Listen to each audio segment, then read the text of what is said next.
We are now ready to begin our programming and machine the first operation. From our demo part print, you will see that we have a surface area of 6 inches positive and 6 inches negative to be machined.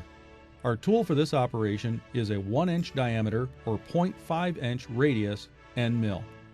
To define the surface milling operation, press the surface milling key. Whenever you see a square icon, use the half key to toggle through your different options. In this case, it allows us to change between bidirectional milling on X, bidirectional milling on Y, unidirectional milling on X, and unidirectional milling on Y. For this example, we will use bidirectional milling on X. Press Enter to continue. X1 is our starting point on the X-axis. In this case, it is minus 600 thousandths. Type minus 600 thousandths and press Enter to continue. Y1 is our starting point on the Y-axis. In this case, it is 0. Press Enter to continue. L is the length of the part along the X-axis. According to our drawing, it is 6 inches. Type 6 and press Enter to continue. H is the length along the part in the Y-axis. According to our drawing, this is minus 6 inches. Type minus 6 and press Enter to continue. E.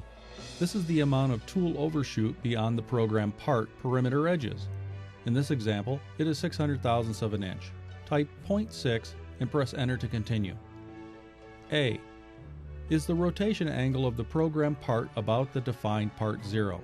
The value in this field must be entered in as decimal degrees if an inclination angle is to be applied.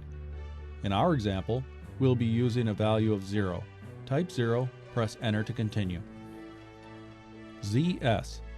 This is your Z safety distance. This is the amount your tool will be above your starting point before beginning its operation. In this example, we will be using a value of 1/4 of an inch. Type 0.25 and press Enter to continue. Z. This is the starting point on the Z-axis. In this example, we will be using a value of 0. Type 0, press Enter to continue. P. This is the total depth we will be removing off the surface of the material. In this example, we will be using a value of 10 thousandths of an inch. Type 0.01, press Enter to continue. I.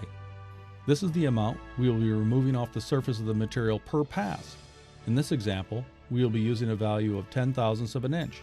Type 0.01 and press Enter to continue. FZ. This is the Z-axis plunging feed rate. This value is entered in inches per minute.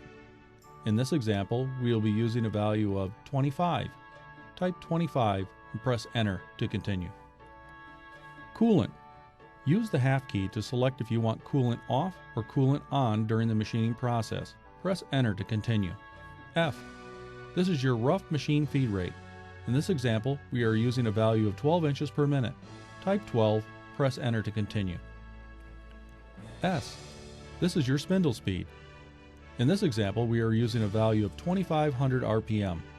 Type 2500, press Enter to continue. Using the half key, select if you want spindle turning clockwise or counterclockwise. For this example, we will select clockwise. Press Enter to continue. T. Enter your selected tool number for this operation. In this example, we are using Tool 1. Type 1, press Enter to continue. D. Enter your tool's offset number. In this example, we are using offset 1. Type 1 and press Enter to continue. Next is your milling step-over field. To ensure clean cuts, type in a value less than the diameter of your selected tool. In this example, we are using 0.8 inches. Type 0.8 and press Enter to continue. In this example, we will not define a finish operation.